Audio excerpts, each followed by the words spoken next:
నమస్తే welcome to mid day debate నేను Bhagyashree BC రిజర్వేషన్ల అంశంపై తెలంగాణలో మాటల యుద్ధం జరుగుతోంది. కాంగ్రెస్ బీజేపీల మధ్య మాటల తూటాలు పేలుతున్నాయి. రిజర్వేషన్ల అమలు కోసం కాంగ్రెస్ పార్టీ ఢిల్లీలో పోరుబాట పట్టింది. రాష్ట్రపతిని కలిసి ఆర్డినెన్స్ ఆమోదించాలని కోరుతున్నారు నేతలు. ఇప్పటి వరకు ద్రౌపది ముర్ము అపాయింట్మెంట్ ఇవ్వకపోవడంతో రేవంత్ రెడ్డి స్పందించారు. ఒకవేళ బిల్లును రాష్ట్రపతి ఆమోదించకపోతే దీని వెనుక మోదీ ఉన్నారని భావించాల్సి వస్తుందని అన్నారు. కిషన్ రెడ్డి రామచంద్రరావు కుట్రలు సాగనివ్వమన్నారు. రిజర్వేషన్లు పెంచకుంటే వచ్చే ఎన్నికల్లో బీజేపీ ఓటమి ఖాయమని కాంగ్రెస్ నేతలు హెచ్చరించారు. అసలు బీసీ బిల్లును అడ్డుకుంటుంది ఎవరు? ఆర్డినెన్స్ ను రాష్ట్రపతి ఆమోదిస్తారా?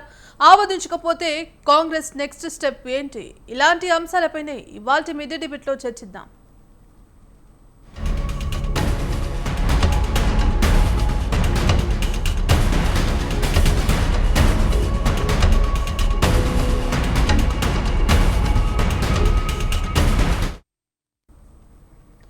ఈరోజు డిబేట్లో పాల్గొనడానికి విశ్లేషకులు వివిరావు గారు, అలాగే టీపీసీసీ రాష్ట్ర అధికార ప్రతినిధి డాక్టర్ శివకుమార్ గారు, అలాగే బీజేపీ రాష్ట్ర నాయకులు పైల కృష్ణారెడ్డి గారు ఉన్నారు. సార్, వివిరావు గారు నమస్తే అండి. నమస్తే మేడం. ఎస్ వివిరావు గారు, ఇవాళ తెలంగాణలో బీసీ రిజర్వేషన్లపై అనేక చర్చలు జరుగుతున్నాయి. ఇప్పటికే కాంగ్రెస్ అటు ఢిల్లీలో నిన్న ధర్నా నిర్వహించింది. ఒకవేళ బీసీ రిజర్వేషన్ అమలు కాకపోతే, దీన్ని రాష్ట్రపతి ఆమోదించకపోతే మరి ఎన్నికల్లో బీజేపీ ఓటమి ఖాయం అంటూ కూడా ఇప్పటికే కాంగ్రెస్ హెచ్చరించింది. మరి దీన్ని బీజేపీ అడ్డుకుంటుంది అంటూ కూడా మరోపక్క విమర్శలు అయితే వస్తున్నాయి. మరి దీన్ని ఏ విధంగా చూడొచ్చు అంటారు? ఇప్పుడు ప్రస్తుతము కేంద్రంలో ఉన్నటువంటి రెండు రాజకీయ పార్టీలు, అధికారంలో ఉన్న బీజేపీ కావచ్చు, రాష్ట్రంలో అధికారంలో ఉన్నటువంటి కాంగ్రెస్ కావచ్చు, ఈరోజు బీసీ ఓటర్లతోని వాళ్ళ యొక్క బలహీనతల మీద వాళ్ళు ఓటు బ్యాంక్ రాజకీయాలు చేసిన పరిస్థితిలో ఒక తారస్థాయికి చేరిన రాజకీయాలు ఇప్పుడు ఈరోజు మనం చూస్తా ఉన్నాము. ఏదైతే ఇద్దరు రాజకీయ పార్టీలలో చిత్తశుద్ధి లేదని చెప్పుకోవడానికి బలమైనటువంటి కారణాలు మనం చూస్తా ఉన్నాం. ఈరోజు మనం 11th షెడ్యూల్ అంశం కావచ్చు, లేకపోతే 50% ఏదైతే లెవీ సుప్రీంకోర్టు విధించిన అంశం కావచ్చు, లేదా సాధ్యాసాధ్యాల విషయంలో చాలా చర్చలు మన మీడియా మిత్రులు చాలా భారీ స్థాయిలో చేయడం జరిగింది. అయితే ఈ అన్ని మొత్తం ఈ చర్చల్లో సారాంశం ఏంటంటే, ఒకరి మీద ఒకరు బురద చల్లుకొని రానున్న ఎన్నికల్లో ఓటు బ్యాంకు రాజకీయాల్లో ఎవరు నెగ్గాలనే ఆలోచన తప్పితే నిజంగా బీసీలకు న్యాయం చేయాలనేటువంటి ఒక స్ట్రాంగ్ విల్లింగ్నెస్ కానీ ఒక దానికి దాన్ని సాధించాలనేటువంటి చిత్తశుద్ధి లేకపోవడం అనేది ఇక్కడ బలంగా మనకు కనబడతా ఉంది. ఈ రోజు ఢిల్లీకి చేరినటువంటి కాంగ్రెస్ పార్టీ కావచ్చు, అక్కడ ఢిల్లీలో కూర్చున్నటువంటి బీజేపీ అధికార ప్రతినిధులు కావచ్చు, కేంద్ర మంత్రులు కావచ్చు, మన ముఖ్యమంత్రి కావచ్చు, ఇదంతా కూడా ఏదో ఇప్పుడు ఢిల్లీకి పోగానే అయిపోద్ది, మేము ప్రెజర్ పెడుతున్నాము, మమ్మల్ని నమ్మండి అని మీరు చెప్పడం, బీజేపీ వాళ్ళు మమ్మల్ని నమ్మండి అని మీరు చెప్పడం, ఇదంతా కూడా రాజకీయాల పార్టీల దివాలా కోరుతనానికి ఒక పరాకాష్ట అని చెప్పుకోవచ్చు. మీకు తెలియదా ఇక్కడ జరిగే అంశాలు ఎంత భారీ స్థాయిలో గత 2 నెలల నుంచి వెళ్ళి అన్ని మీడియాలు అన్ని అంశాలపైన అన్ని ఏ ప్రత్యామ్నాయాలు ఉన్నాయి, అసలు ఏంటి సాధ్యాసాధ్యాలు ఏంటి, రాజ్యాంగం ఇచ్చిన మూలాలు ఏంటి, ఆ మూలాలకు ఎక్కడ తప్పాము, అసలు ఈ బీసీ గణాంకాల విషయంలో కావచ్చు, అధికారికంగా బీసీ గణాంకాలను అనౌన్స్ చేసే విషయంలో కావచ్చు, రాష్ట్రపతికి ఉన్న రాష్ట్ర ప్రభుత్వానికి ఉన్నటువంటి కాంగ్రెస్ పార్టీకి ఉన్నటువంటి పరిమితులు ఏంటి, మరి బీజేపీకి ఉన్నటువంటి పరిమితులు ఏంటి, అన్ని కూడా చర్చించారు. అయినా కూడా ఒకరి మీద ఒకరు బురద తల్లుకొని మేం గొప్ప అని చెప్పుకునేటువంటి ఒక దుర్మార్గం వైఖరికి ఇవాళ తారస్థాయికి చేరిందని చెప్పుకోవచ్చు. ఎస్, మిడ్ డే డిబేట్ లో షార్ట్ బ్రేక్ తీసుకుందాం. స్టెప్ దస్ right. Welcome back. S Shivakumar garu, మరి ఇవాళ బీసీ రిజర్వేషన్లపై అనేక విమర్శలు కావచ్చు, ఆరోపణలు కావచ్చు వ్యక్తమవుతున్నాయి. మరి బీసీలకు కేవలం ముస్లింలకు 10% అంటూ కూడా ముస్లింల కోసం ఇది బీసీ డిక్లరేషన్ చేసినట్టుగా ఉంది అంటూ కూడా బీజేపీ ముఖ్యంగా ఇవాళ ఆరోపణలు చేస్తోంది. మరి ఏమంటారు, అసలు బీసీ రిజర్వేషన్ అమలు అవుతుందా, ఇది సాధ్యం అవుతుందంటారా? ముందుగా స్వతంత్ర మిడ్ డే డిబేట్ ప్రేక్షకులకు, మీకు ప్యానల్లోని వారికి నమస్కారం.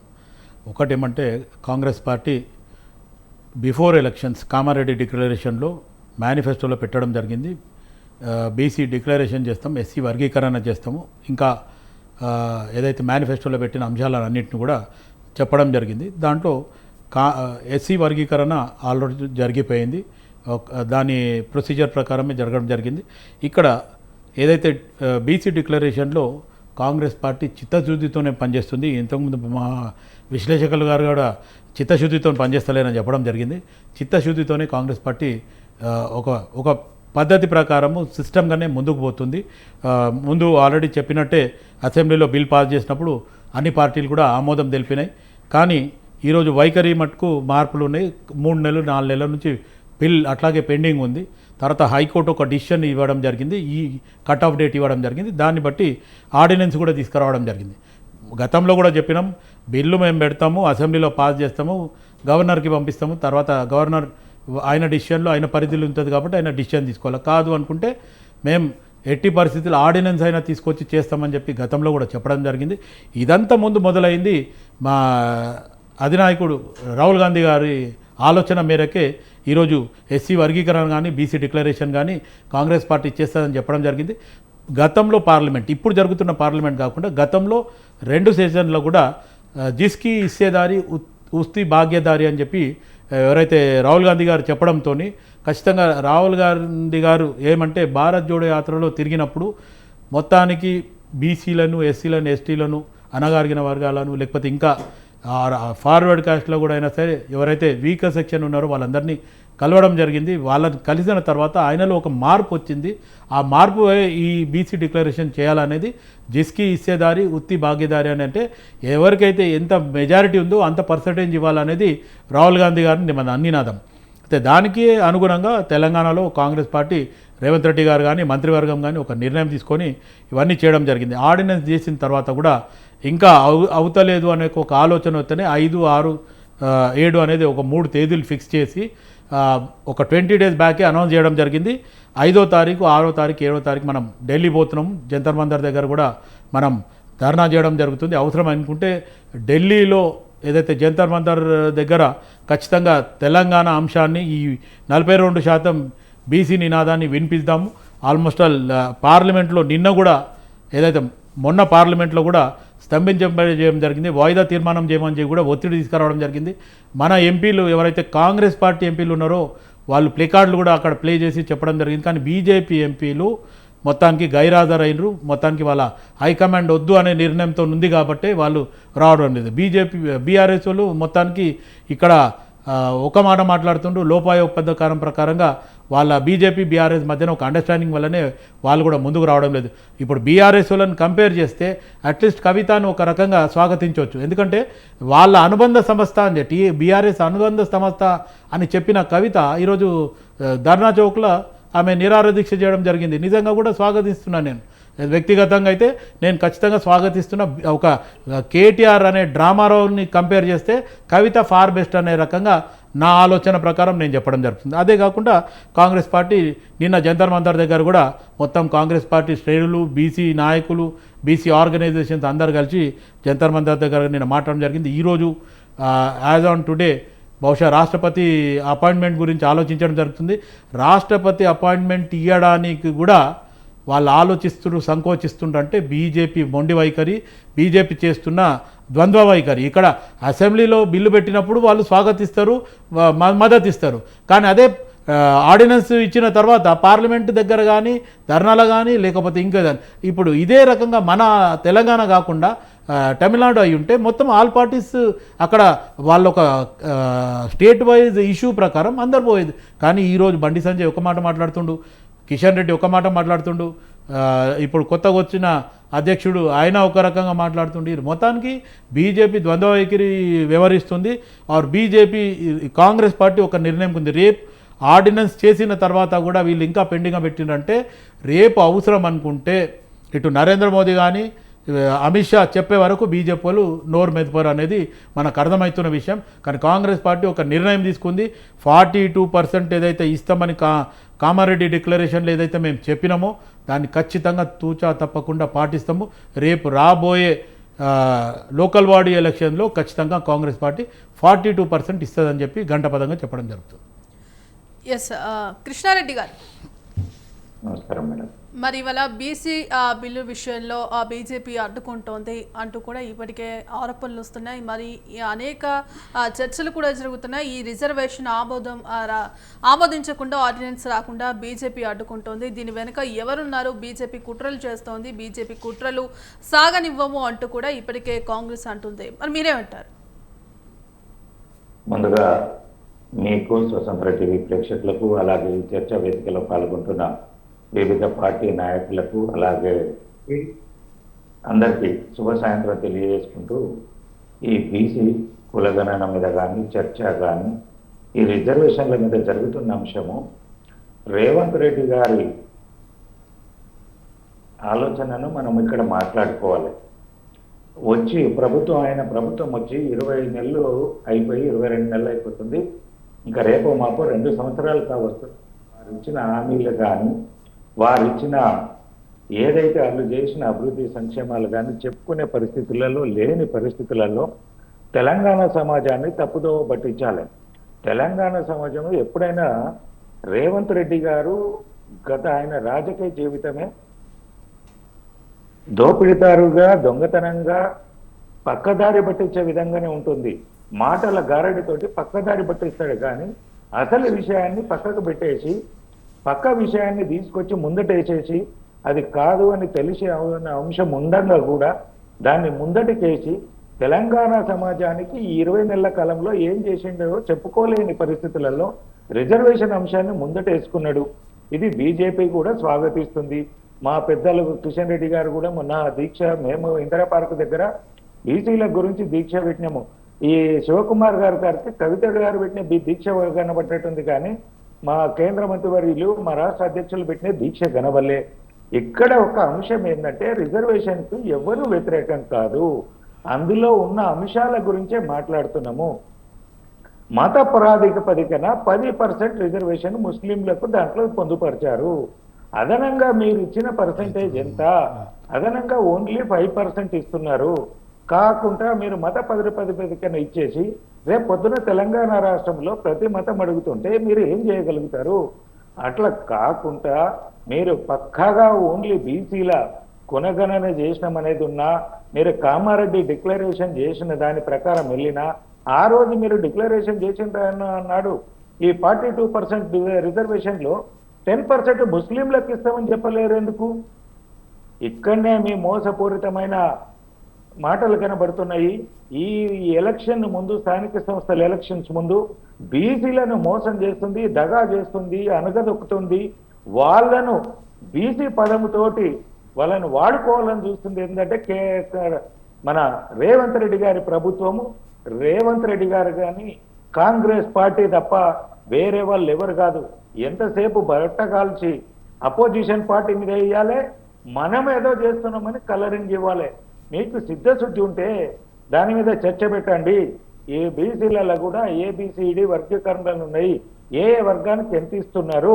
ఏబిసిడి వర్గీకరణలో మీరు 42%లో బీఎస్సీలలో ఎంత ఉంది, బీసీ వల్ల ఎంతమంది ఉన్నారు, సి ఎంత ఉంది, డి ఎంత ఉందో వీళ్ళందరినీ లెక్క తీయండి. వాళ్ళని పర్సంటేజ్ ప్రకారంగా విడదీకరించండి. అంతేగాని మీరు ఏదో 42% డ్రామాలు వేయడం లేదండి. రేవంత్ రెడ్డి గారు పొద్దున చేస్తే డ్రామా బాధ్యని ఇంకోటినంగా తెలంగాణ రాష్ట్రంలో ఆయన వచ్చిన రాజకీయ జీవితం మొత్తం చూస్తే పెద్ద డ్రామా బాజ్ ఎవరైనా ఉన్నారంటే రేవంత్ రెడ్డి గారు. అంతే తప్ప ఇప్పటికైనా క్యాబినెట్ పూర్తి స్థాయిలో లేదు. 18 నెలలు కావాల్స్తున్నా 18 మంది మంత్రులు ఉండాల్సిన దగ్గర 12 మంది మంత్రులతోటి ప్రభుత్వాన్ని నడిపిండు.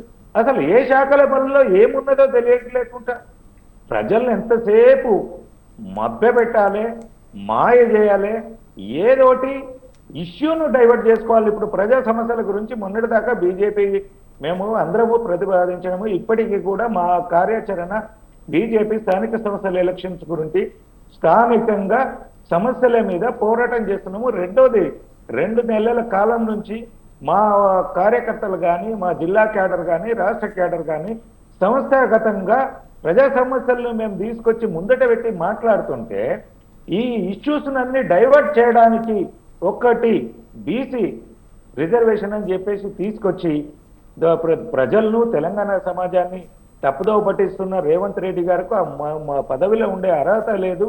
ముందుగా ఈ 20 నెలల కాలంలో తెలంగాణ సమాజానికి ఏం చేసిండు, ఏం చేయబోతున్నాడు అనేది చెప్పి ఓట్లు అడిగితే గమనీయంగా ఉంటుంది తప్ప ఇదంతా పక్కకు పెట్టేసి సాధ్యంగాని అమలు తీసుకొచ్చేసి ఒక్క నిమిషం, ఇది కృష్ణారెడ్డి. చెయ్యట్లేదని చెప్పేసి ఒకరిని బదనాం చేయడం తప్ప రేవంత్ రెడ్డి గారు ప్రతిసారి ఇదే చేస్తుంటాడు. ఆయనకి సిద్ధశుద్ధి లేదు. చిత్తశుద్ధి లేని పూజ ఎంత చేసినా బలప్రదం కాదు, మనకు మోక్షం లభించదు. అదే రేవంత్ రెడ్డి గారు చేస్తుంది కూడా అదే, ప్రజలను ఏదో చేస్తుందని చెప్పేసి చూపించడానికే తప్ప ఆయనకు సిద్ధశుద్ధి లేదు. ఆ రిజర్వేషన్ కావాలి, ముఖ్యమంత్రి కావాలి, బీసీ ముఖ్యమంత్రి అనేది మా Bharatiya Janata party last election లోనే మేము రైట్ పబ్లిక్ గా మా ప్రధానమంత్రి గారు నరేంద్ర మోడీ గారే ప్రకటించారు. అదే మీ కాంగ్రెస్ పార్టీలో బీసీ ముఖ్యమంత్రి చేస్తామని చెప్పండి, రేపు రాజీనామా చేయండి, 42% రేపటి సంగతి మాట్లాడదాం. ఈ రోజు రేవంత్ రెడ్డి గారు రాజీనామా చేసి Right, ఒక్క బీసీని నిమిషం, ముఖ్యమంత్రి కృష్ణారెడ్డి గారు, చేసి ఒక్క నిమిషం. ఎలక్షన్ లో కొన్ని వెళ్ళమనండి, అప్పుడు సిద్ధశుద్ధి కనబడుతుంది. ఎంతసేపు మీరు ఒక అంశం మాట్లాడితే కూడా కాంగ్రెస్ నాయకులకు కూడా దయచేసి ఈ వేదిక చెప్తున్నా, ప్రజా సమస్యలు మాట్లాడండి. ఎంతసేపు రాహుల్ గాంధీ చెప్పం ఏంటండి, దేవుని కన్నా పూజ చేస్తే వరం వస్తుంది. రాహుల్ గాంధీ రాహుల్ గాంధీ రాహుల్ గాంధీ ఒక్క నిమిషం, అదే కృష్ణారెడ్డి గారు, జపము. ఒక్క నిమిషం. ఎందుకంటే రేవంత్ రెడ్డి గారు చీటి కిందికి నీళ్లు ఒక్క నిమిషం వచ్చినాయి. అండి, కృష్ణారెడ్డి ఈడ మళ్ళీ దేశ ఛాన్స్ ప్రజలు ఇస్తాను. ఒక్క నిమిషం నమ్మతలేరు. అండి.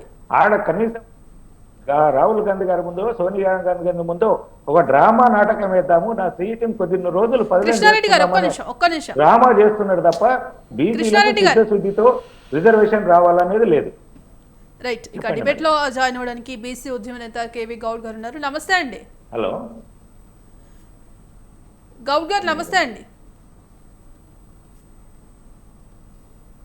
వాయిస్ రావట్లేదు మేడం. కేవీ గౌడ్ గారు, వినిపిస్తుందా సార్ నా వాయిస్? మ్యూట్లో ఉన్నారేమో, వాయిస్ రావడం లేదు మేడం. మీ వాయిస్ రావట్లేదు. వాయిస్ సార్ రావట్లేదు. వినిపిస్తుందా? అదే నేను మాట్లాడేది వచ్చింది కదా సార్. రైట్, రావు గారు, మరి నేను మాట్లాడింది. ఇప్పటికే ఆ బీసీ మేడం బిల్లు. చెప్పండి. రావు గారు, మీ వాయిస్ కట్ అవుతుంది మేడం, మీ వాయిస్ కట్ అవుతుంది. ఎస్ రావు గారు, ఒకవేళ బిల్లును కనుక రాష్ట్రపతి ఆమోదించకపోతే దీని వెనక మోదీ ఉన్నారంటూ కూడా భావించాల్సి వస్తుందని అంటున్నారు. మరి ఆ బీసీ బిల్లు తెలంగాణ సర్కార్లో Hello. అమలయ్యే అవకాశం. Voice cut. Right, mid debate లో Madam. షార్ట్ బ్రేక్ తీసుకుందాం. Stay with us. ఎస్ వివి రావు గారు. యా మళ్ళీ పోతుంది మేడం. రావు గారు, హలో, వాయిస్ రావట్లేదు. సార్ నా వాయిస్ వినిపిస్తుందా? ఇప్పుడు చెప్పండి. ఎస్, ఇప్పటికే అటు రాష్ట్రపతి గనక బిల్లును ఆమోదించకపోతే దీని వెనక ఆ బీజేపీ ఉందంటూ కూడా కాంగ్రెస్ భావించాల్సి వస్తుందంటూ కూడా చెప్తున్నారు. మరి ఆ కిషన్ రెడ్డి కావచ్చు, ఇటు రామచంద్రరావు కుట్రలు సాగనివ్వము, మరి వాయిస్ ఖచ్చితంగా. కట్ అవుతుంది మళ్ళీ. ఓకే, నన్ను రెస్పాండ్ కమ్మంటే అవుతాను నేను. ఎస్ చెప్పండి రావు గారు. అర్థమైంది. అయితే ఇక్కడ మనం అందరం చూడాల్సింది ఏంటంటే, ఇప్పుడు ఈ జరుగుతున్నటువంటి తతంగంలో మధ్యలో రాష్ట్రపతిని పావుగా వాడే ప్రయత్నం జరుగుతూ ఉంది. రాష్ట్రపతి ఎప్పుడైనా కూడా వాళ్లకు అక్కడ ఉన్నటువంటి అంటే కేంద్రంలో అక్కడ ఉన్న కేంద్ర ప్రభుత్వం కావచ్చు, లేదా రాష్ట్రంలో ఉన్నటువంటి ఇలాంటి విషయాలు వచ్చినప్పుడు వాళ్ళు కొన్ని పరిమితులు, వాళ్ళకు కొన్ని చట్టాలకు లోబడి పనిచేయాల్సి ఉంటుంది. దానికి మించి వాళ్ళు చేయలేరు. అయితే ఎప్పుడైనా కూడా ఇలాంటి సంశయం వచ్చినప్పుడు ఒక ఏకాభిప్రాయం అనేది రాజకీయ పార్టీల మధ్యలో అవసరం ఉంటుంది. ఇప్పుడు ఇలాంటి రాజకీయ పార్టీల యొక్క ద్వంద్వ వైఖరిని సుప్రీంకోర్టుల మీదనో లేకపోతే అక్కడ ఉన్న రాష్ట్రపతి మీదనో గవర్నర్ల మీద నెట్టేసి వాళ్ళను తప్పుదో పట్టించే ప్రయత్నం చేస్తున్నటువంటి రాజకీయ పార్టీలకు ఈరోజు వింత ఏంటంటే, అసలు రెండు రాజకీయ పార్టీలు మేము ఎవరు విభేదించడం లేదు, మేము రిజర్వేషన్ ఇవ్వడం అని ఎవరు అనడం లేదు.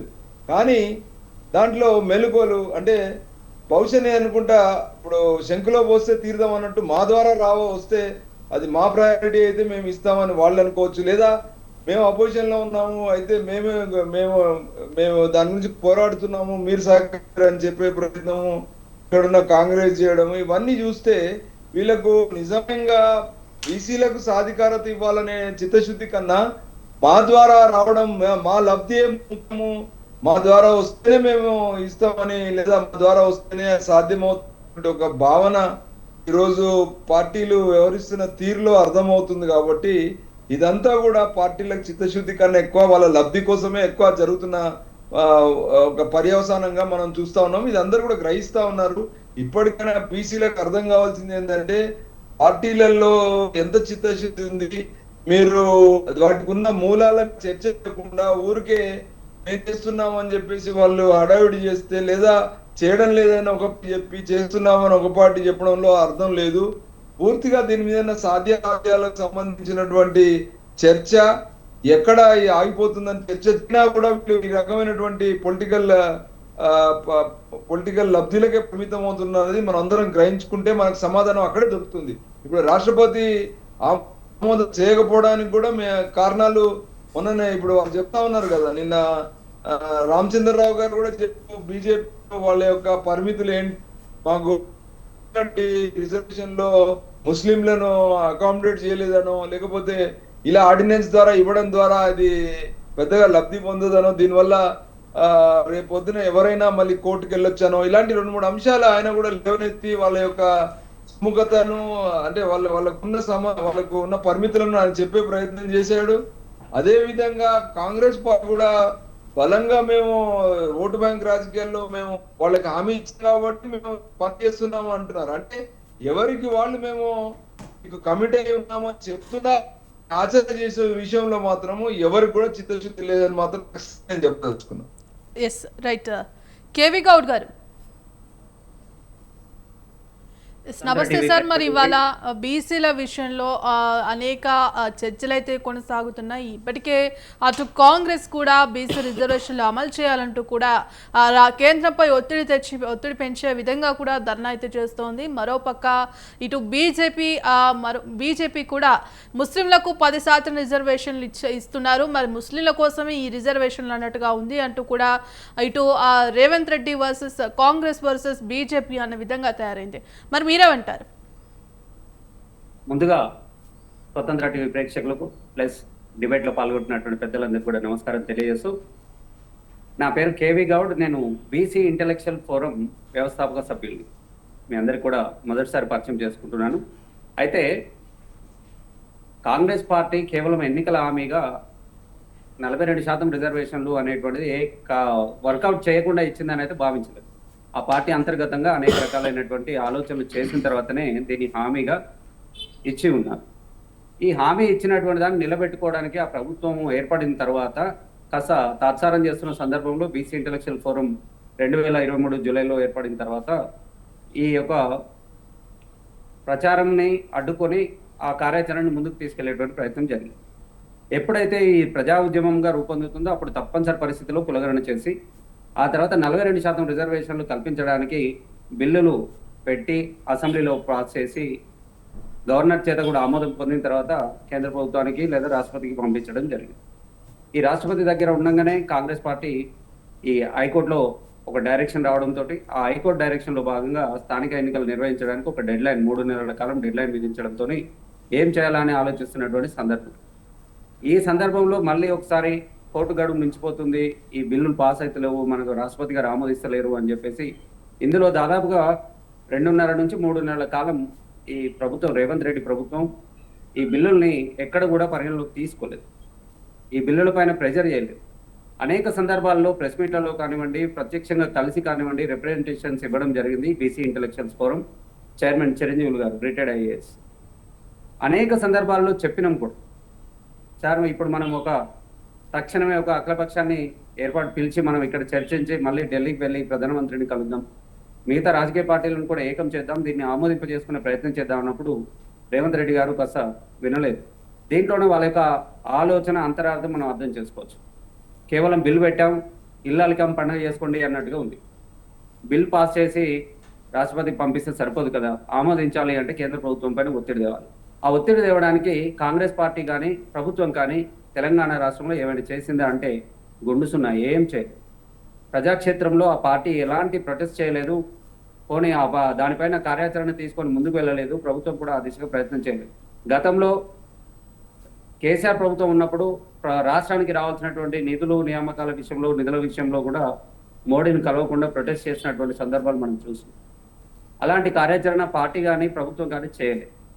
అంటే వీళ్ళ యొక్క ద్వంద్వ యొక్క వైఖరి ఇక్కడ మనకు ప్రస్ఫుటంగా తెలుస్తూ ఉంది. ఇప్పుడు ఢిల్లీ వెళ్ళినాం, బిల్లు పాస్ చేయగానే ఒకసారి మిగతా బీసీ సంఘాలన్నిటితో కూడా మేము అక్కడ ధర్నా చేయించడం, అంటే అందులో బీసీ ఇంటలెక్చువల్స్ ఫోరం కూడా పాల్గొన్నది. అక్కడ కూడా గుర్తు చేసినాం మనం అఖిలపక్షాన్ని తీసుకొని రావాలని. ఎక్కడ కూడా ప్రభుత్వం రేవంత్ రెడ్డి ఈ విషయం మీద క్లారిటీతో లేడు. తర్వాత ఇప్పుడు కూడా ఈ రోజు నిన్నది జరిగినటువంటి ధర్నా, ఈ రోజు రాష్ట్రపతిని కలిసేటువంటి ప్రయత్నం చేస్తున్నటువంటి కాంగ్రెస్ పార్టీ ఎక్కడ కూడా మిగతా పార్టీలను కలుపుకొని ఒక అఖిలపక్షాన్ని తీసుకెళ్లే ప్రయత్నం చేయడం లేదు. మిగతా వాళ్ళని ఎక్కడ పిలవడం లేదు, కాబట్టి ఆ పార్టీలు సహకరించడం లేదు. ఇక ఇది కాంగ్రెస్ వైఖరి ఉంటే, ప్రభుత్వం వైఖరి ఉంటే, ఇప్పుడు ఉన్నటువంటి కేంద్రంలో అధికారంలో ఉన్నటువంటి పార్టీకి ఈ మధ్య కాలంలో తెలంగాణ రాష్ట్రానికి కొత్తగా ఎన్నికైనటువంటి అధ్యక్షులు రామచంద్రరావు గారు ఒక మాట అంటున్నారు, మేము ఎక్కడ కూడా 42% రిజర్వేషన్లకు అనుకూలంగా లేము, ఇది చట్టబద్ధంగా సాధ్యం కాదు, సుప్రీంకోర్టు అడ్డుపడుతుంది అంటారు. సుప్రీంకోర్టు ఏ సెక్షన్ల ప్రకారం అడ్డుపడుతో మరి ఆయనకు ఉన్నటువంటి రాజకీయ పరిజ్ఞానంతో చెప్తారా, లేకపోతే ఆయన స్వతహాగా న్యాయవాది కాబట్టి ఆయనకు ఉన్నటువంటి అనుభవంతో చెప్తాడా, ఏ చట్టాన్ని ఉటంకించి చెప్తాడో ఒకసారి క్లియర్గా చెప్పాలి. పార్లమెంటు బిల్లు ఆమోదిస్తే, పార్లమెంటు కనుక బిల్లు ఆమోదిస్తే సుప్రీంకోర్టు అడ్డుపడుతుందా లేదో తర్వాత చూద్దాం. ఆమోదించి 9th షెడ్యూల్లో పెట్టాల్సినటువంటి బాధ్యత అధికారంలో ఉన్నటువంటి పార్టీ పైన ఉంది. కేవలం మాకు ప్రయోజనం దక్కదు, ఈ చట్టాన్ని ఆమోదిస్తే కాంగ్రెస్కే ఏదైనా లబ్ధి చేకూరుతుంది, మా పార్టీ పూర్తిగా ఇక్కడ అధికారంలోకి వచ్చే అవకాశాన్ని కోల్పోతుంది, కాబట్టి మేము ఈ బిల్లును వ్యతిరేకించాలనేటువంటి ఒక కపటపూరితమైనటువంటి ఆలోచనతోటి ఇది చేస్తూ ఉంది. ఒకసారి మనం బీజేపీది కానీ కాంగ్రెస్ది కానీ as a BC intellectual forum సభ్యులుగా, నికార్స్ అయిన బీసీ బిడ్డగా సూటిగా చెప్తా ఉన్నాను, మండల్ కమిషన్ ఏర్పడినప్పటి నుంచి, ఏర్పాటు చేసింది కానీ కాంగ్రెస్ కాదు, బీజేపీ కాదు, ఏర్పాటు అయిన తర్వాత కూడా ఆ మండల్ రిపోర్ట్ నివేదికను కూడా సబ్మిట్ చేస్తే కూడా అది పూర్తి కాకముందే ప్రభుత్వాలను పడేసినటువంటి అనుభవాలు ఉన్నాయి. మండల్ కమిషన్ రిపోర్టు వచ్చిన తర్వాత కూడా దాన్ని తొక్కిపెట్టినటువంటి పార్టీలు కూడా అవి రెండింటిలో ప్రధానంగా ఉన్నాయి. నేను ఇంప్లిమెంట్ చేస్తున్నటువంటి క్రమాన్ని కూడా ఒకసారి పరిశీలిస్తే ఆ రోజు ప్రభుత్వాన్ని పడగొట్టినటువంటి ఘనత. కేవీ గారు ఒక్క నిమిషం అండి, మళ్ళీ ఛాన్స్ ఇస్తారు, ఒక్క నిమిషం. ఎస్ శివకుమార్ గారు, మరి ఇవాళ హిందూ విధానంతోనో ఈ బీసీ రిజర్వేషన్ అనేది హిందూ విధానంతో లెక్క జరగలేదు, అటు ముస్లిం విధానంతో ఈ కులగణన అనేది జరగలేదు. మరి ముఖ్యంగా బీసీ అంటేనే మనకు బ్యాక్వర్డ్ క్లాసెస్, వెనుకబడిన వర్గాలకు ఈ బీసీ కులగణన అనేది జరిగింది. మరి ఇవాళ అందులో మత ప్రాతిపదికన ఇవాళ బీసీ కులగణన జరిగింది. అందుకే ముస్లింల ఓటు బ్యాంకు కోసమే, వాళ్లకు 10% ఇవ్వడం కోసమే ఇవాళ ఈ బీసీ కులగణన అనేది జరిగిందంటూ కూడా ముఖ్యంగా ఇవాళ భారతీయ జనతా పార్టీ ప్రశ్నిస్తోంది. మీరే అంటారు? భాగ్యశ్రీ గారు, బీజేపీ పార్టీ ఇక్కడ అసెంబ్లీలో సమర్థన ఎందుకు ఇచ్చింది, ఇప్పుడు సెంట్రల్కి పోయిన తర్వాత 10% ముస్లింకి ఇస్తున్నారని వాళ్ళు చెప్పడం ఎక్కడన్నా వాళ్ళు చూసిండ్రా, గైడ్లైన్స్లో ఎక్కడన్నా ఉందా? రెండోది, వాళ్ళు యూపీలో కానీ లేకపోతే మహారాష్ట్రలో కానీ బీహార్లో కానీ లేకపోతే గుజరాత్లో కానీ లేరా అనేది వాళ్ళు ఒకసారి చెప్పమని చెప్పండి. ఆల్రెడీ ప్రతి దగ్గర ఉన్నారు, బీజేపీ గవర్నమెంట్ ఉన్న దగ్గర కూడా ఉన్నారు. ఇప్పుడు నిజంగా కూడా ఆలోచిస్తే స్వయాన ప్రధానమంత్రి నరేంద్ర మోదీయే ఓసీ, ఆయన క్యాష్ని తీసుకుపోయి గుజరాత్లో బీసీలకు కలిపితే నేను బీసీ ప్రధానమంత్రి అయినా స్వతహాగా చెప్పుకోవడం జరుగుతుంది. ఒకటి. రెండోది, ఇప్పుడు ఇంతకుముందు కృష్ణారెడ్డి గారు మాట్లాడుతూ రేవంత్ రెడ్డి గారు అది ఇది లేకపోతే జైలు వయసు వచ్చిండు, మీ అమిత్ షా పోలేదా? ఈరోజు సెంట్రల్ హోమ్ మినిస్టర్గా ఉన్న అమిత్ షా 11 మాసాలు 12 మాసాలు జైల్లో ఉన్నాడు. ఒక్కసారి మీరు అది కూడా ఆ పరిగణనలోకి తీసుకొని మాట్లాడాలి ముఖ్యమంత్రి. ఇంకోటి, ఇప్పుడు కేవీ గౌడ్ గారు మాట్లాడుతూ కాంగ్రెస్ పార్టీ ఏం చేయలేదు, అంతా ఉట్టి బీసీ ఆర్గనైజేషన్ చేసింది అనే రకంగా ఆయన మాట్లాడుకొస్తుండు. ఈరోజు కాంగ్రెస్ పార్టీ అసెంబ్లీలో బిల్లు పెట్టకపోతే ఈ ఆర్గనైజేషన్ ఏమన్నా పెట్టిందా? లేకపోతే మీ ఒక్క ఆర్గనైజేషన్ కాదు, బీసీ ఆర్గనైజేషన్ ఎంతో మంది మాట్లాడుతున్నారు. ఒక్క నిమిషం ఆగండి, మీరు ఒక్క నిమిషం ఆగండి, ఒక్క నిమిషం ఆగండి, నెక్స్ట్ మీరు మాట్లాడండి. ఒక్క నిమిషం ఆగండి, ఒక్క నిమిషం ఆగండి, మీరు ఒక్క నిమిషం ఆగండి, కాదు ఒక్క నిమిషం ఆగండి, మీరు ఒక్క నిమిషం ఆగండి. నేను చెప్పిన తర్వాత మీరు చెప్పండి. మీరు చెప్పినప్పుడు నేను మాట్లాడలేదు, మీరు మాట్లాడినప్పుడు నేను మాట్లాడలేదు, మీరు ఒక్కసారి వినండి. ఇప్పుడు ఈ ఎవరైతే కేవీ గౌడ్ మాట్లాడేది మొత్తానికి ఉద్యమం ఈయననే చేసిండు కేవీ గౌడ్ గారు ఒక్క నిమిషం అండి. మీకు ఛాన్స్ వచ్చినప్పుడు మాట్లాడండి. కేవీ గౌడ్ గారు. బీసీ బిడ్డ కేవీ గౌడ్ గారు ఒక్క నిమిషం, ఒక్క అంటే మీలాగా ఎన్నో ఆర్గనైజేషన్స్ ఉన్నాయి. ఈ రోజు ప్రభుత్వము దగ్గరుండి కామారెడ్డి డిక్లరేషన్ చేసే వరకు మీ ఆర్గనైజేషన్ ఎవరు కూడా బయటికి మాట్లాడలే. ఈరోజు కామారెడ్డి డిక్లరేషన్ చేసి 42% కాంగ్రెస్ పార్టీ ఇస్తామన్న తర్వాతనే ఆర్గనైజేషన్లు కానీ మిగతా పార్టీలు కానీ మాట్లాడుతున్నాయి. ఈరోజు కాంగ్రెస్ పార్టీ ఒక చిత్తశుద్ధితో ఉంది. ఈరోజు అసెంబ్లీలో బిల్లు పెట్టింది కాదు, కోర్టు డిసిషన్ ప్రకారము వీళ్ళు డిలే చేస్తున్నారని చెప్పి ఆర్డినెన్స్ కూడా తీసుకురావడం జరిగింది. ఇంకేం చేయమంటారు? అంటే వెనకాల పోయి ఒత్తిడి చేసి పార్లమెంట్ లో పోయి మాట్లాడాలా? పార్లమెంట్ లో ఆల్రెడీ స్తంభింపజేయడం జరిగింది. పార్లమెంట్ లో స్తంభింపడం జరిగింది. మీరు కేవీ గౌడ్ గారు మీరు ఒక్క నిమిషం సైలెంట్ ఉండండి. మీరు ఒక్క నిమిషం సైలెంట్ ఉండండి. మీరు కేవీ గౌడ్ గారు ఒక్క నిమిషం సైలెంట్ ఉండండి. కాంట్రవర్షియల్ మాటలు మాట్లాడదు. మీరు మాట్లాడినాక మాట్లాడండి. లేదు కదా, మీరు నేను మాట్లాడినాక మాట్లాడండి. ఒక్క నిమిషం this is not right. Shivakumar గారు మళ్ళీ ఛాన్స్ ఇస్తాను. ఛాన్స్ కాదు, ఆయన ఆయన మాట్లాడకుండా ఉంటే సరిపోతుంది. మీరు నోట్ చేసుకోండి. కేవీ గౌడ్ గారు ఒక్క నిమిషం అండి, మళ్ళీ మీకు ఛాన్స్ ఇస్తాను. ఒక్క నిమిషం కేవీ గౌడ్ గారు ఒక్క నిమిషం మీకు ఛాన్స్ వచ్చినప్పుడు, మీకు టైం ఇచ్చినప్పుడు మాట్లాడండి ప్లీజ్. ఎస్ శివకుమార్ గారు. ఆల్రెడీ కాంగ్రెస్ పార్టీ అసెంబ్లీలో బిల్ పెట్టింది. ఆల్రెడీ 42% ఇస్తామని చెప్పడం ఎలక్షన్ మేనిఫెస్టోలో పెట్టడం జరిగింది. దాని తర్వాత అసెంబ్లీ బిల్లు పెట్టిన తర్వాత వీళ్ళందరూ అన్ని పార్టీలు సపోర్ట్ చేసిండ్రు. ఈరోజు ఆయన కేవీ గౌడ్కు తెలుసో తెలియదో అఖిలపక్షం పిలదు. ఆల్ పార్టీస్ అంటే ఏంటండి? అఖిలపక్షం కాదా? ఆల్ పార్టీస్ని పిలిచి వస్తే ఇద్దరు మంత్రులు మేము రామని చెప్పి సంకేతాలు ఇచ్చారు. మిగతా బీజేపీ వాళ్ళు రాలేదు. బీఆర్ఎస్ వాళ్ళు ఇక్కడ ఎంపీలే లేరు. ఇంకా అఖిలపక్షం అంటే ఎవరిని పిలవాలా? ఈ కేవీ గౌడ్ని ఇలాంటి వాళ్ళని ఎవరన్నా పిలవాలా? ఏం మాట్లాడతారు? తెలిసి తెలవకుండా మాట్లాడారు. కేవీ గౌడ్ ఒకసారి మీరు ఆలోచించండి. తెలియకుండా మాట్లాడారు. ఆల్ పార్టీస్ మీటింగ్ అంటేనే మీరు అన్నట్టు అఖిలపక్షం. ఆల్ పార్టీస్ మీటింగ్ ఇక్కడ తెలంగాణలో పిలిస్తే రాలేదు. ఢిల్లీకి రమ్మంటే ఎక్కడికైనా వస్తారు? గల్లీలో రాని వాళ్ళు ఢిల్లీలో వస్తారా? గల్లీలో రాని వాళ్ళు ఢిల్లీలో వస్తారా? ఒకసారి ఆలోచించండి. ఇప్పుడు మీరు ఆల్రెడీ కేవీ గౌడ్ లాగా మీరు ఢిల్లీలో పోయి జంతర్ మంతర్లో మీరు మీటింగ్లో పోయిందంటే మీకు ఆ చిత్తశుద్ధి ఉంది. ఈరోజు బీఆర్ఎస్లో బీజేపీకి లేదు. ఈరోజు కనీసం కవితకున్న చిత్తశుద్ధి లేదని చెప్పి నేను ఓపెన్గా చెప్తున్నా.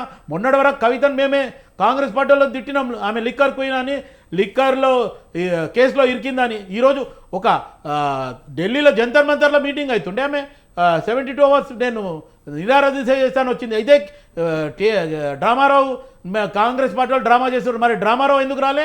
ఏ గల్లీలో వండుకుండు, ఏ ఫామ్ హౌస్లో వండుకుండు? ఒకసారి డ్రామారావుకి మీ అసంటోళ్ళు చెప్పండి. కేసీఆర్ చేసిండు, కేసీఆర్ ఫామ్ హౌస్లో వండుకుండు, ప్రగతి భవన్లో వండుకుండు. ఏం మీకిండు ఆయన?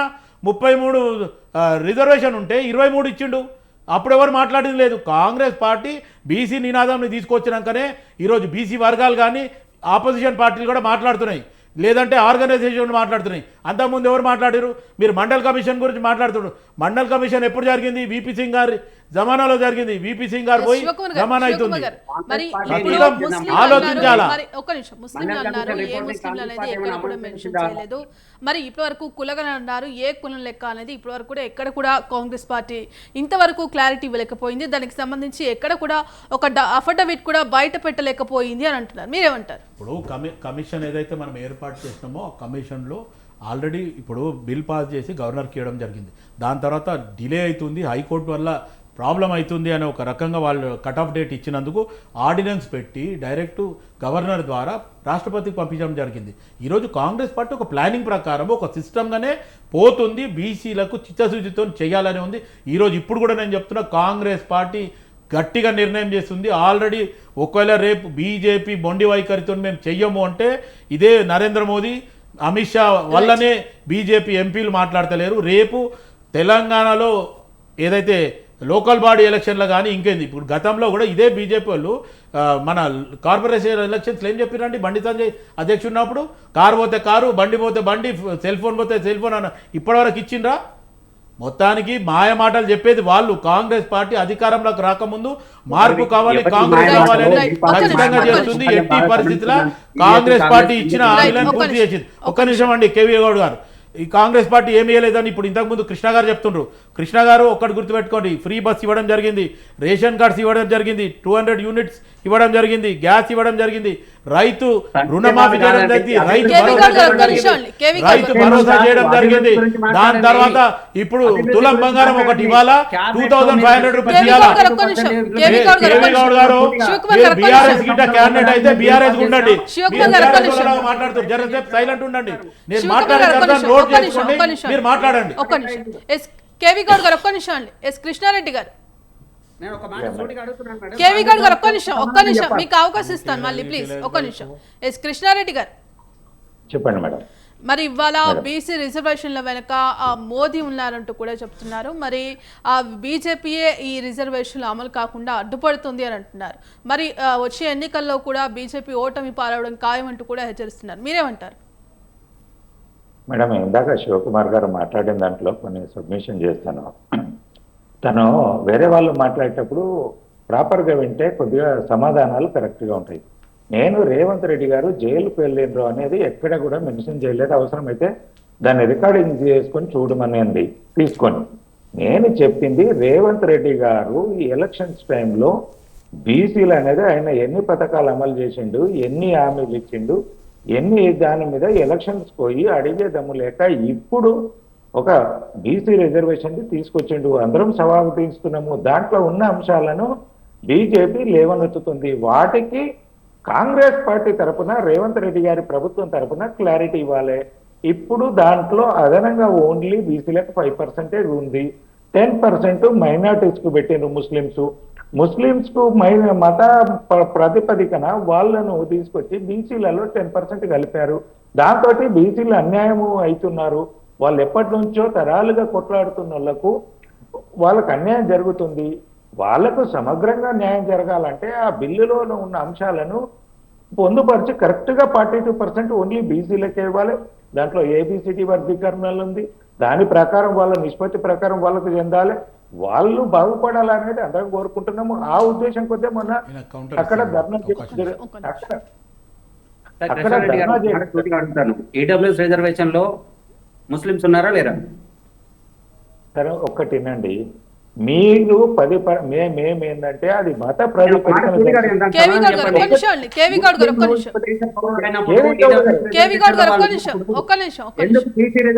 వాళ్ళు ఉండకూడదు.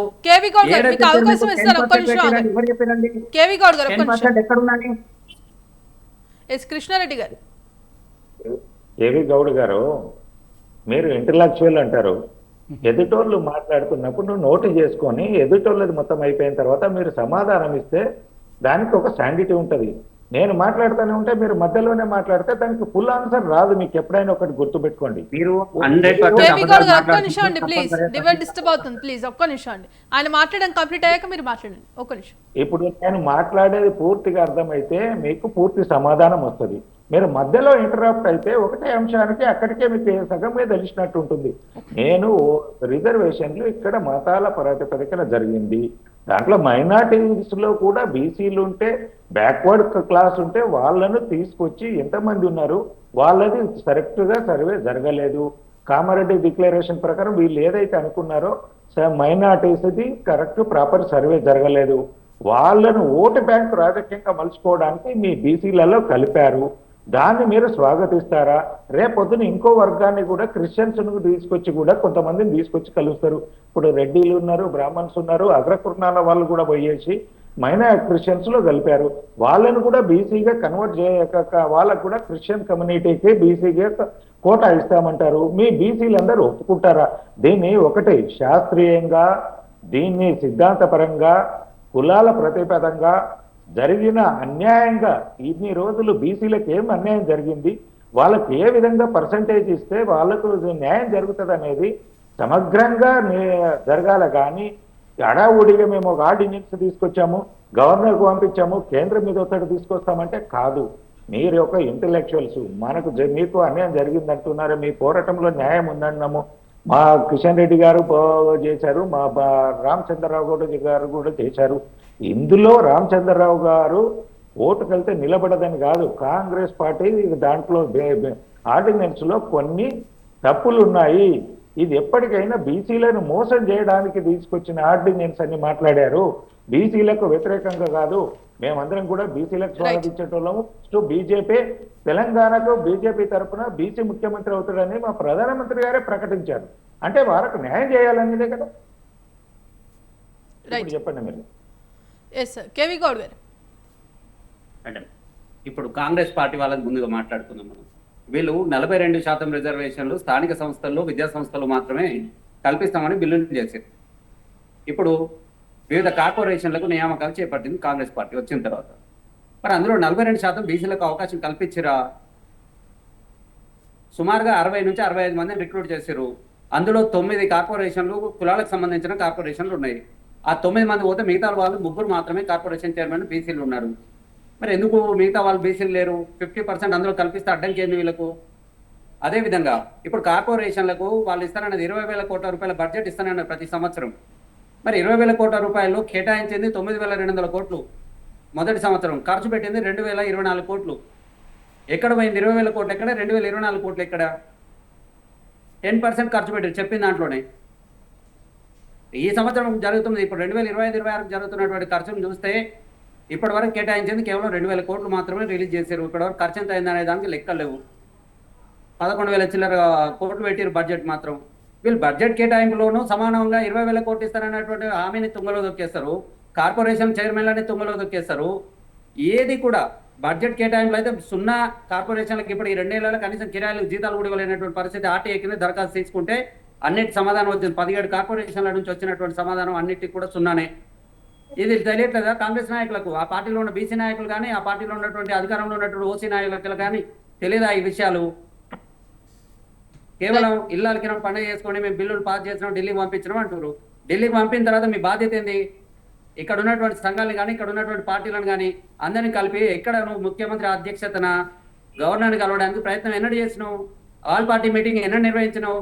పదే విజ్ఞప్తి చేసినాం, లెటర్లు ఇచ్చినాం. ఎక్కడ మీరు ఒక్కసారి రెస్పాండ్ అయ్యారా? కాలేదు.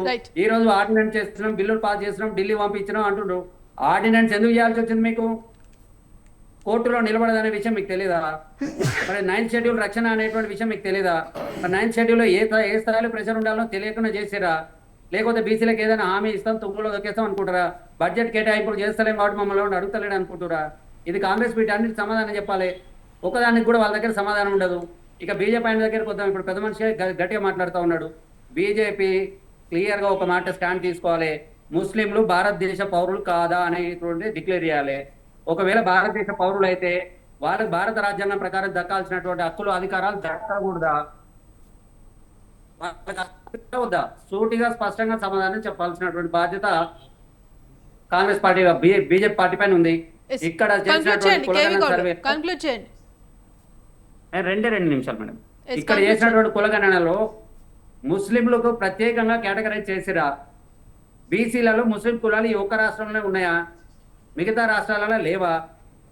నరేంద్ర మోడీ ముఖ్యమంత్రిగా ఉన్నప్పుడు గుజరాత్ లో ఎన్ని ముస్లిం కులాలను బీసీలలో కలిపిండో బీజేపీ దగ్గర లిస్ట్ ఉందా? నేను ఇస్తాను లిస్టు. 8 కులాలను కలిపిండు ఆయన ముఖ్యమంత్రిగా ఉన్నప్పుడే. అందులో ఆయన కులం ఓసీలో ఉన్న తీసుకొచ్చి బీసీలో కలిపింది, ఆయన కులం కూడా అందులోనే ఉంది. ఇవన్నీ విషయాలు ఏవి తెలియదా? ముస్లింలకు 10% రిజర్వేషన్ ఎట్లా, ఏ ప్రాతిపాదికన మాట్లాడుతున్నారు? వాళ్ళ కేంద్ర మంత్రుల దగ్గర నుంచి కార్యకర్తల వరకు ఇదే మాట్లాడుతూ ఉన్నారు. ఏ ప్రాతిపాదికన మీరు ముస్లింలకు 10% రిజర్వేషన్లు, 42% ఉందని మాట్లాడుతూ ఉన్నారు? ఇందులో క్రిస్టియన్స్ లేరా? బీసీలలో క్రిస్టియన్స్ లేదా? బీసీసీ ఎవరండి? బీసీఈ గురించి మాట్లాడుతున్నారు. బీసీఈలో ముస్లిం కులాలు ఉన్నాయి. బీసీసీలో ఎవరున్నారు? క్రిస్టియన్స్ లేరా? బిలో డీలో మాత్రం ఉన్నారు. ఏ బి డీలో మాత్రమే హిందూ ముస్లిమ్స్ ఉన్నారు. బిలో కూడా కొన్ని ముస్లిం కులాలు ఉన్నాయి. దూదేకుల వంటి కులాలు అందులో ఉన్నాయి. నూరు భాష, దూదేకుల వంటి వాళ్ళు బీసీబీలో ఉన్నారు.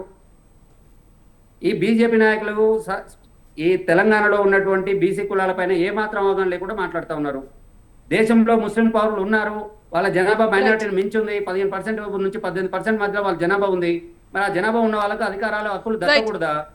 వాళ్ళకి ఏ ప్రతిపాదికన మీరు కల్పిస్తారు? రాజ్యాంగం ద్వారా చెప్పండి. మరి అధికారంలో ఉన్నారు 15 ఏళ్ల నుంచి, ఏం చేస్తున్నారు మీరు స్పష్టంగా చెప్పండి. ఒక్క నిమిషం అండి శివకుమార్ గారు, వీటన్నిటికి ఏ దానికి సమాధానం లేదు.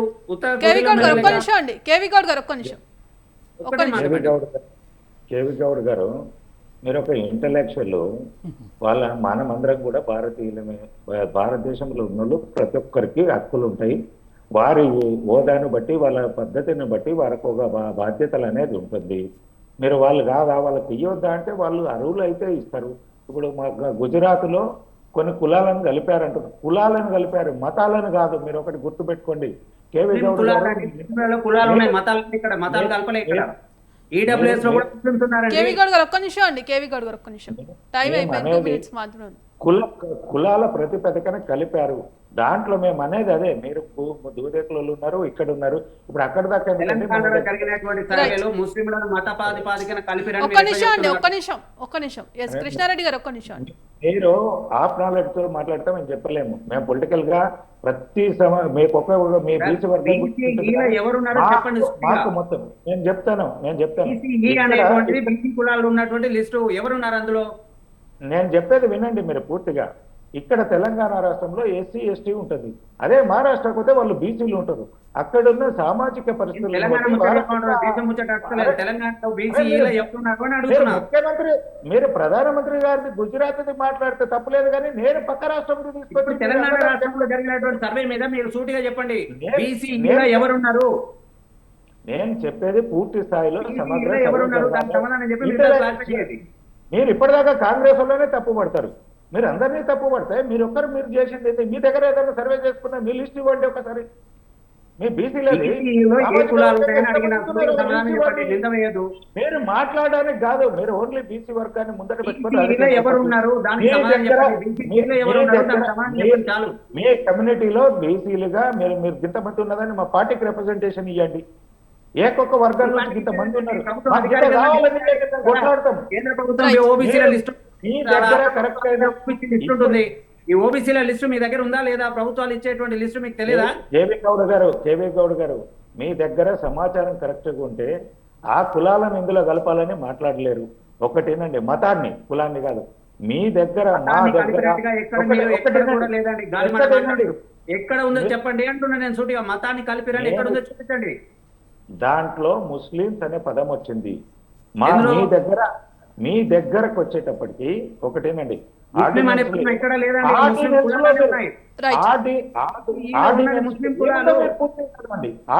పూర్తిగా చదవండి. అదర్ బ్యాక్వర్డ్ క్లాస్ అని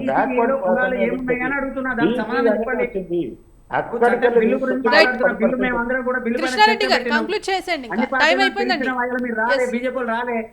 రైట్, దేశంలో ఉన్నటువంటి కేవీ గౌడ్ గారు టైం అయిపోయిందండి, ఒక్క నిమిషం. కేవీ గౌడ్ గారు టైం అయిపోయింది. రైట్, ఇక ఇవాల్టి డిబేట్లో పాల్గొన్న విశ్లేషకులు వివి రావు గారికి, అలాగే బీసీ ఉద్యమ నేత కేవీ గౌడ్ గారికి, అలాగే టీపీసీసీ రాష్ట్ర అధికార ప్రతినిధి డాక్టర్ శివకుమార్ గారికి, అలాగే బీజేపీ రాష్ట్ర నాయకులు పాయల కృష్ణారెడ్డి గారికి ధన్యవాదాలండి. ఇక ఇది ఇవాల్టి మీడియా డిబేట్. కీప్ వాచింగ్ స్వతంత్ర.